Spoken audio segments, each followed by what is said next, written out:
충청과 제천을 중심으로 코로나19 확산세가 지속되고 있습니다. 충청북도는 정부의 지침보다 한층 강화된 조치를 모레부터 시행하기로 했습니다. 확진자의 급증으로 병상도 바닥을 드러내고 있습니다. 지금보다 확산세가 심해질 경우 문제가 심각해질 것으로 보입니다. 방역수칙 준수가 철저해지면서 독감 유행은 주춤합니다. 하지만 안심하기엔 시기상조라는 지적도 나오고 있습니다. 충청북도가 오창 산업단지 관리공단에 위임했던 위탁 사무 계약을 해지했습니다. 도와 공단 측의 갈등이 원인으로 지목되고 있습니다. 여러분 안녕하십니까. CJB 8시 뉴스 시작합니다. 충북에서는 오늘 코로나19 확진자가 10명이 추가됐습니다. 정부가 발표한 비수도권 거리두기 2단계 조치는 당장 내일부터 시행되고 충청북도가 추가로 강화한 플러스 알파 부분은 모레부터 적용이 됩니다. 김기수 기자가 취재했습니다. 청주 오창읍의 한 식품 제조업체에서 코로나19 확진자 2명이 추가됐습니다.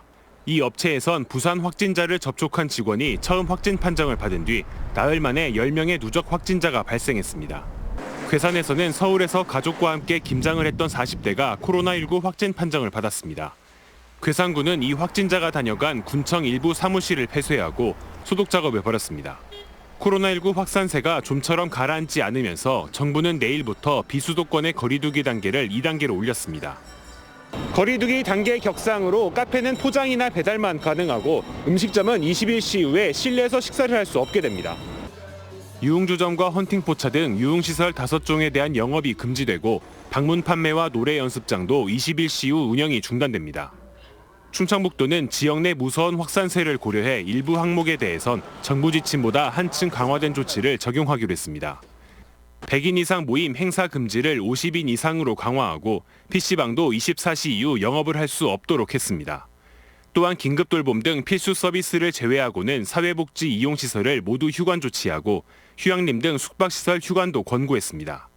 거리두기 단계 상향 조치로 인하여 일상생활에 많은 제약과 어려움이 있을 것으로 판단됩니다만 코로나 확산 방지를 위한 불가피한 조치임을 학교도 유초중학교는 밀집도 3분의 1을, 고등학교는 3분의 2 밀집도가 적용됐는데 충북의 강화된 2단계 조치는 모레부터 적용됩니다.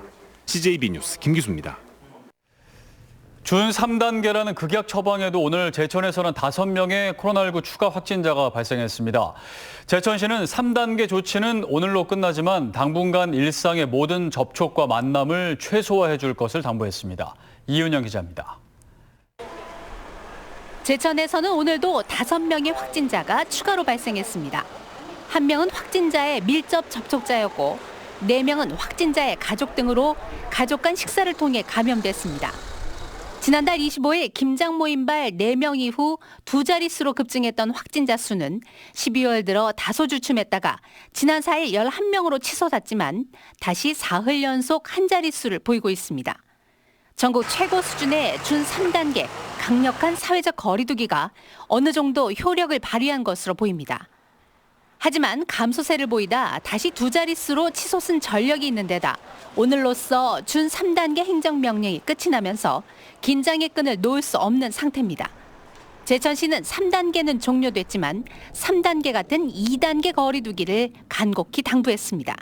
감염 고리를 끊고 대규모 확산을 막기 위해서 당분간 일상의 모든 접촉과 만남을 최소화해 주시길 부탁드립니다. 또한 준 3단계 기간 동안 휴업한 유흥시설 등 중점 일반관리시설에는 80만 원씩, 음식점과 카페 등 식품 접객업소에는 50만 원씩, 모두 26억 2천여만 원의 재난지원금을 내년 1월 4일부터 현금으로 지급해 소상공인들의 위기 극복을 도울 계획입니다. 지역 경제의 어려움을 감안해 준 3단계 거리두기는 종료되지만 이번 주가 지역 N차 감염 확산의 고리를 끊을 수 있는 가장 중요한 고비가 될 전망입니다. CJB 뉴스 이윤영입니다. 네, 이렇게 확진자들이 급증하면서 병상도 바닥을 드러내고 있습니다. 이미 중증 환자들의 병상은 남아있는 곳이 없는데 지금보다 확산세가 심해질 경우 문제가 심각해질 것으로 보입니다. 이태영 기자입니다. 지난달 중순 이후부터 충북 지역에서 발생한 확진자 수는 220명에 가깝습니다. 지금까지 누적 확진자 수의 절반 가까이가 보름 사이 나온 겁니다. 상황이 이렇다 보니 충북 지역 코로나19 전담병원의 병상 여유분은 급격히 줄어들고 있습니다. 충북의 중환자 병상은 충북대병원이 확보한 9개가 전부로 현재 포화 상태를 이뤄 추가 환자를 받을 여력이 없습니다. 이 때문에 최근 증상이 심한 환자 2명이 충남대병원으로 이송되기도 했습니다. 각각 75명과 101명을 수용할 수 있는 청주의료원과 충주의료원 역시 현재 사용률은 70%를 넘어섰습니다. 현재 청주의료원의 잔여 병상 수는 14개, 충주의료원은 33개에 불과합니다. 환자가 제천만에 급작실이 하루에 몇십 명이 발생이 된다면은 의료원을 추가 전원 조치를 해서 도민을 수도권은 물론 인접한 충청남도 역시 비슷한 상황을 보이고 있는 가운데 충청권 4개 시도는 무증상 또는 경증 확진자들을 생활치료센터에 격리하는 등의 공동 대응에 들어가며 병상 확보에 총력을 기울이고 있습니다. CJB 뉴스 이태현입니다. 코로나가 무서운 기세로 확산하는 가운데 다행히도 독감 유행은 주춤하고 있습니다. 하지만 아직 12월 초순이라 언제든 독감이 유행할 수 있어 잘 대비해야 합니다. 진기윤 기자입니다. 지난달 마지막 주 독감 의심 환자는 1000명당 2.6명으로 독감 유행 기준인 5.8명의 절반도 되지 않습니다. 지난해 같은 기간과 비교하면 5배가량 줄었습니다. 국민들이 개인위생을 굉장히 철저히 지금 하고 계신 상황이고 당연히 줄을 수밖에 없는 그런 상황으로 보시면 될 것 같습니다. 결국은 문제가 있으면 지금은 다 코로나 선별검사를 먼저 하게끔 하는 상황이니까 개인 병원의 검사 건수는 많이 줄을 것 같긴 합니다. 방역수칙 준수가 철저해지면서 호흡기 감염이 줄었다는 분석인데 독감 유행에 대해 안심하기엔 시기상조란 지적도 있습니다. 일선 병의원에선 기침과 발열 등 호흡기 증상을 보이는 독감 의심 환자를 진료하기보다는 선별진료소로 보내는 경우가 많았고 선별진료소에선 독감 검사까지 할 여력이 안 돼 독감 발생 집계 자체가 어려웠던 점을 고려해야 한다는 겁니다. 때문에 이제라도 독감 접종을 하고 증상이 있으면 지체 없이 병원을 찾아 적극적으로 검사를 받아야 합니다. 증상의 차이는 거의 없기 때문에 혹시나 발열 증상이나 아니면 호흡기계 증상이 있는 경우에서는 더욱더 병원을 적극적으로 방문하셔서 검사를 받는 것이 중요하겠고요. 독감 백신 접종을 받지 않으셨다면 지금이라도 병원을 방문하셔서 독감 예방 접종을. 문제는 일선 병의원의 백신 물량이 부족하다는 점입니다. 환자들도 지금도 독감 맞겠다라고 하는데 무료 독감이고 유료 독감이고 없어요. 아예 다 떨어져 갖고. 노약자와 기저질 환자 등 감염 취약계층엔 독감이 치명적일 수 있는 만큼 원활한 백신 수급 등 감염병 관리 대책 마련이 필요합니다. CJB 뉴스 진기훈입니다.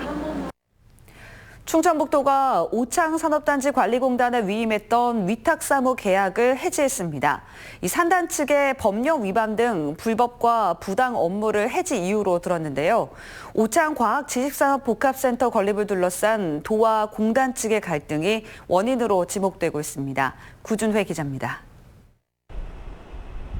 충청북도는 2005년부터 오창산업단지관리공단에 공장 등록과 입주 계약, 임대료 부과와 징수 등 300여 건의 업무를 위탁해왔습니다.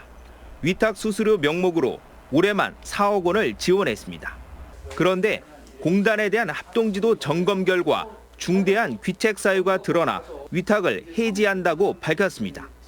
도가 제시한 해지 근거는 5가지입니다. 조사한 119개 입주기업 가운데 109개 기업이 산단 배치 계획에 위배됐고 시간의 수당 등 예산을 잘못 집행하는 등 위법하고 부당한 사실이 드러났다고 설명했습니다. 기업의 애로와 피해를 최소화하고 산업단지 관리 업무를 정상화하기에 도에서 직접 관리하게 되었습니다. 공단으로서는 도의 지원이 끊기면 당장 인건비 마련 등 운영에 어려움이 예상됩니다. 일부에서는 15년의 협력 관계를 전격 청산한 배경으로 오창 과학지식산업복합센터를 지목합니다. 관리공단은 사업비 3천억 원을 투입하는 과학지식산업복합센터 건립을 추진하면서 절차와 방식을 놓고 도와 갈등을 빚어온 것으로 알려졌습니다. 급기야 도가 사업 추진을 위해 추천한 전무이사가 내부 갈등 끝에 공단을 그만두면서 문제가 표면화됐습니다. 산단 측은 도가 해지 근거로 제시한 문제는 경미한 사안이며 추후 입장을 내겠다고 밝혔습니다. 협력 관계가 어긋나 위탁 계약을 유지할 수 없다 하더라도 도의 직영 체제가 효율적인지는 보다 심층적인 검토가 필요하다는 지적이 나오고 있습니다. CJB 뉴스 구준혜입니다.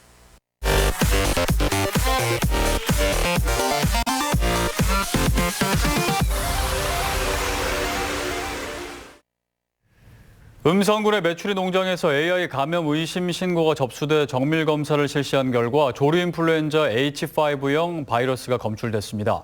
이에 따라 가축위생방역지원본부는 신고 농장에서 사육 중인 메추리 76만 마리에 대해 살처분을 실시했으며 2, 3일 내로 고병원성 여부가 판명이 되면 3km 이내 24만 마리에 대해서도 살처분을 실시할 방침입니다. 또한 10km 이내 메추리 268만 마리에 대해서도 이동 중지 명령을 내리는 한편 가금 농장 등을 일제 소독할 방침입니다. 음성군에서 AI가 발생한 것은 2018년 3월 이후 2년 9개월 만입니다. 옥천과 대전을 잇는 충청권 광역철도 연장 사업에 청신호가 켜졌습니다.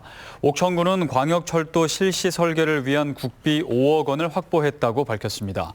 군은 여기에 지방비 3억 원을 보태 2021년 실시 설계에 착수할 예정입니다. 옥천 대전 광역철도 연장 사업 구간은 대전 오정역부터 대전역을 거쳐 옥천역을 연결하는 20.2km로 403억 원의 사업비가 투입되며 2022년 착공에 2023년 개통 예정입니다. 전국학교 비정규직 연대회의는 초등 돌봄교실의 지자체 민간 위탁을 반대하는 기자회견을 열었습니다. 연대회의는 시도교육감협의회와 학부모 단체 등과 함께 협의를 구성했지만 돌봄 전담사의 근무 여건 개선과 공적 돌봄에 대한 방안을 내놓지 못하고 있다고 밝혔습니다. 당초 오는 9일 2차 돌봄 파업을 예고했지만 교육당국과 협의해 파업은 진행하지 않기로 결정했습니다. 제천 1 석성원 도의원은 오늘 열린 도의회 정례회 5분 발언에서 시멘트세 도입 대신 기금을 조성하자는 일부 국회의원의 주장에 전혀 동의할 수 없다며 지방세법 개정안의 국회 통과를 촉구했습니다. 박성원 도의원은 1톤당 1,000원을 과세해도 40kg 시멘트 한 포대당 40원의 가격 인상 요인이 발생할 뿐이라며 7개 시멘트 제조업체의 영업이익률이 9.2%인 점을 고려할 때 충분히 감당할 수 있는 수준이라고 주장했습니다. 더불어민주당 이장섭 국회의원이 노근리 사건 희생자와 유족들에 대한 국가의 보상금 지급 의무를 명시한 노근리 사건 희생자 심사와 명예회복에 관한 특별법 전부 개정 법률안을 대표 발의했습니다. 개정안은 노근리 사건 희생자와 유족에 대한 국가 보상과 상처 치유를 위한 노근리 트라우마 치유센터 설치 등의 내용을 담고 있습니다. 국회는 2004년 노근리 사건 특별법을 제정해 추모 사업을 지원하는 근거를 마련했지만 보상 조항이 없어 실질적 피해 회복이 이루어지지 않았다는 지적을 받아왔습니다. SK하이닉스가 업계 최고층인 176단 4D 낸드 플래시 개발에 성공했다고 밝혔습니다. 이번에 개발한 176단 낸드는 3세대 4D 제품으로 업계 최고 수준의 웨이퍼당 생산 칩수 확보로 원가 경쟁력 확보에 큰 도움을 주게 됐습니다. SK하이닉스는 내년 중반부터 솔루션 제품을 출시하겠다며 4D 낸드의 개척자로서 업계 최고의 기술력으로 시장을 선도해 나가겠다고 밝혔습니다. 새벽 시간 충북 도청의 한 사무실에 들어가 예산 관련 서류를 훔친 56살 A씨가 경찰에 붙잡혔습니다. A씨는 오늘 오전 5시 40분쯤 미화원이 청소하기 위해 잠깐 열어놓은 사무실에 들어가 도 예산안 관련 자료 등을 훔친 혐의를 받고 있습니다. 청주상당경찰서는 절도 혐의로 A씨를 입건하고 A씨가 서류를 훔치려 한 경위 등을 조사하고 있습니다. 고용노동부 청주노동지청은 실업급여를 부정수급한 건설근로자 9명을 적발해 기소 의견으로 검찰에 송치했다고 밝혔습니다. 부정수급액 5,300여만 원에 대해선 법정 추가 징수액을 더해 8,400여만 원을 반환하라고 명령하고 건설업체에 대해서도 과태료를 부과할 방침입니다. 이번 부정수급은 가족 등이 근로자인 것처럼 속이거나 실제 일을 하면서도 근로 사실을 숨기는 수법을 썼습니다. 국립괴산호국원이 국립묘지 가운데 처음으로 자연장을 운영한다고 밝혔습니다. 괴산호국원의 자연장은 잔디장 형태로 1000여 개 규모로 조성되며 호국원 안장 대상 유공자뿐 아니라 기존의 묘지에서 이장도 가능합니다. 이사로 CJ 8시 뉴스를 모두 마칩니다. 시청해주신 여러분 고맙습니다.